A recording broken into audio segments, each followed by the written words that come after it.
Assalamualaikum warahmatullahi wabarakatuh. Alhamdulillah di siang hari ini adik-adik sekalian kita bertemu kembali dan untuk kali ini kita akan mempelajari tentang tes tanggapan. Nah, adik-adik tentu sudah pernah mendengar apa itu tes tanggapan, ya. Namun kali ini kita akan mendalaminya.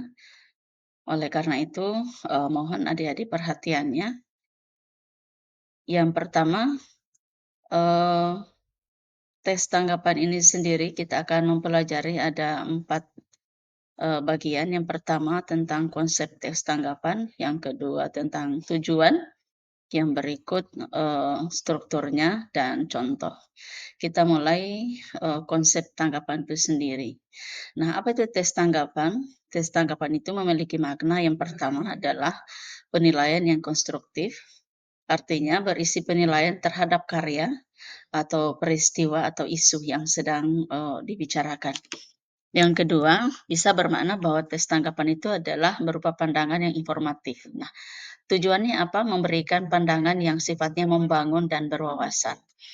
Kemudian yang ketiga, tanggapan itu berisi fakta dan alasan. Artinya, agar tanggapan kita itu bisa diterima oleh orang lain, maka harus didukung oleh fakta-fakta ataupun alasan yang kuat, sehingga tidak hanya sekedar sebagai pendapat pribadi. Materi kita yang kedua adalah apa tujuan sih daripada tes tanggapan? Nah, tujuan tes tanggapan itu yang pertama adalah menilai kualitas dari sebuah karya.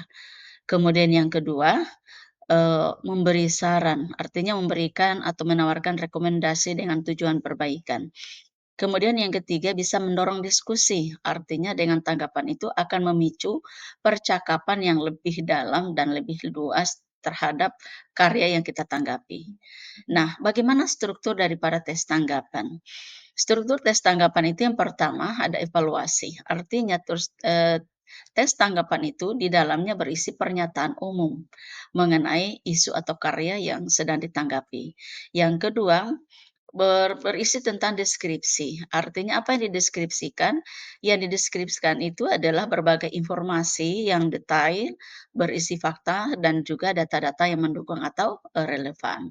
Kemudian yang berikutnya adalah berisi penegasan ulang. Nah, apa isi daripada penegasan ulang ini adik-adik sekalian? Tentunya berisi rangkuman, penilaian dari dan rekomendasi akhir. Kemudian, yang berikutnya adalah ciri kebahasaan daripada tes tanggapan. Nah, di tes tanggapan juga ini sama dengan tes-tes yang lain, bahwa selain membicarakan tentang struktur, maka di tes tanggapan juga memiliki ciri kebahasaan. Yang pertama, kalau kita memberikan tanggapan baik secara lisan maupun tertulis, kita harus menggunakan bahasa yang sopan dan objektif. Yang kedua, tentu memberikan kalimat-kalimat penilaian yang objektif, menggunakan konjungsi yang sifatnya menerangkan, kemudian berisi tentunya kata-kata rujukan. Yang berikut, nah, jenis-jenis tanggapan itu apa-apa saja? Yang pertama tentu jenis tanggapan yang pertama adalah kritik, dan kritik ini hampir setiap diskusi selalu ada. Nah, apa itu kritik? Kritik itu memberikan penilaian, baik pada kekurangan ataupun kelemahan terhadap suatu karya. Kemudian yang kedua, tentunya tanggapan yang berikutnya sering kita mendengar ada pujian. Apa itu pujian? Berisi kelebihan atau keunggulan. Kemudian yang ketiga, saran. Nah, saran tentunya memberikan rekomendasi dan maupun perbaikan. Yang terakhir, bentuknya dukungan, yaitu menyatakan persetujuan atau sokongan. Biasa kalau diskusi sering kita mengatakan bahwa saya setuju pendapatnya si A, saya kurang setuju pendapatnya si B, nah itu beranak kritikan, kemudian memuji, bagus sekali, dan seterusnya. Kemudian yang berikut adik-adik, kita akan masuk, yang seperti apa yang bisa adik-adik tanggapi atau, karya-karya apa saja. Nah, yang bisa ditanggapi selain teks, adik-adik juga bisa menanggapi karya seperti film. Nah, film apa yang bisa adik-adik tanggapi? Ya, adik-adik bisa melihat, film yang berjudul Bumi Manusia. Adik-adik bisa menonton, kemudian bisa menilai alur ceritanya maupun karakter filmnya. Nah, atau mungkin, kebijakan-kebijakan pemerintah tentang masalah, sampah ya, bagaimana menganalisis daripada efektivitas pengelolaan sampah. Berikut bisa juga adik-adik, membaca contoh teks yang berisi tentang inovasi pendidikan. Nah, jadi bisa menyoroti bagaimana teknologi baru dalam belajar.